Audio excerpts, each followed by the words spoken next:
नाजरीन अस्सलाम वालेकुम। IND टुडे न्यूज़ में आपका खैर मकदम करते हैं। आइए देखते हैं ये तफसीलात। शहर हैदराबाद की जुबली हिल्स पुलिस के लोगों ने आज एक अजीब व गरीब वाक़ये में दो भाइयों को चोरी के इल्ज़ाम में पकड़ लिया और उनके पास से एक सोने की चेन में लॉकेट के बरामद कर लिया, जिसकी मालियत 50,000 रुपये बताई गई है।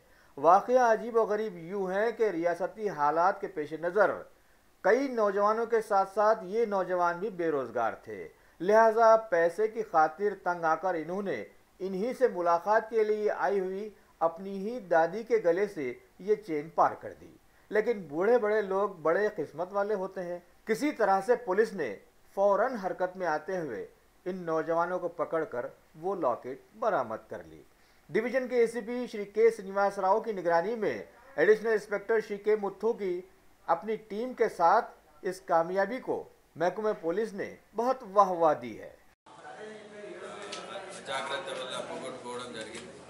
వాళ్ళు వచ్చి ఇక్కడ కంప్లైంట్ చేస్తే crime staff Jubilee Hills crime staff under the leadership of Muthu DSI ఈ సెల్ ఫోన్స్ అన్నీ కూడా వేరే ప్రదేశాల నుంచి రికవరీ చేయడం జరిగింది। ఇప్పుడు